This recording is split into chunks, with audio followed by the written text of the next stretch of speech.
In this screencast, I'm going to demonstrate how to log in and use the My Account features in MRLn, which stands for MTAS Research Library Online. Please note that logging into your own account only provides you with some extra functionality in MRLn, not with any additional content. To get a user account, email mtaslibrary@tennessee.edu, and library staff will set one up for you. To log in, click the Click Here link under the External Login heading. Once you're logged in, you'll see your name in the upper right corner, and you'll also see a new tab in the gray navigation bar called My Account. On the My Account page, there are three main areas. At the top of the page, there's the My Loans area.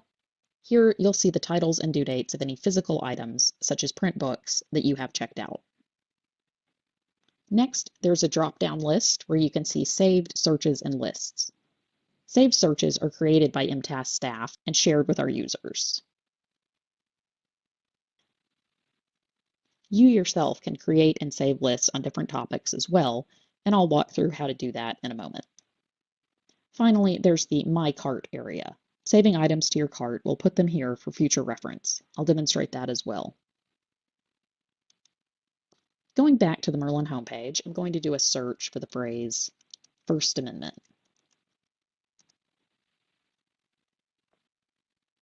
If you do a search and look over the results, you may want to make note of some of them quickly without reading or evaluating them too closely just at that moment. In that case, the quickest way to bookmark those records, so to speak, is to put a check beside them and then click Save to Cart.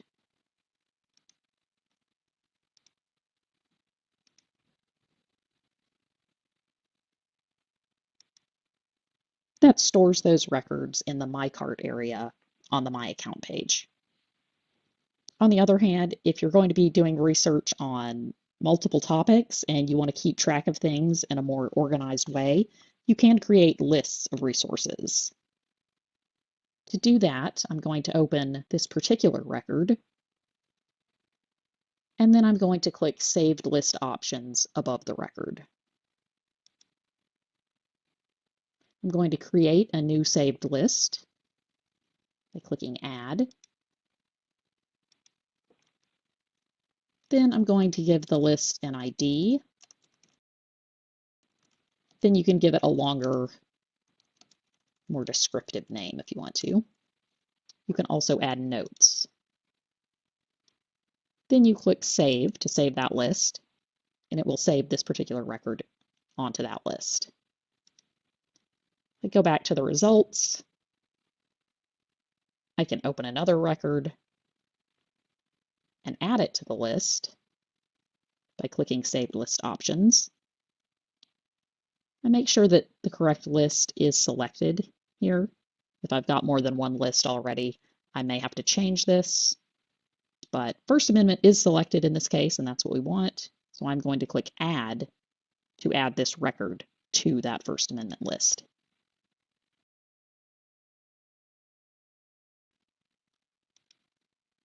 So again, creating lists is a way to keep track of resources on different topics.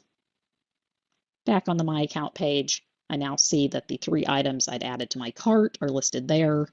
So I could come here and if I wanted to, I could select any or all of these and then place a request for multiple items at once. Or if I looked at these again and decided I didn't need them, I could remove them from my cart or empty the cart. And then in the Saved Searches and Lists dropdown, I now see that new First Amendment and free speech list that I just created. Looking at this First Amendment list, I could click on these records and go straight to them. I could also print the list, edit the list, or delete it if I no longer needed it. So again, having a user account in MRLn is not necessary in order to search, browse, and access content. You can do all that without an account. However, if you think you'll be using MRLn on a pretty regular basis for research on a lot of different topics, having your own account does provide some extra features that may be helpful. Please email mtaslibrary@tennessee.edu to have us set up an account for you, or if you have any other questions.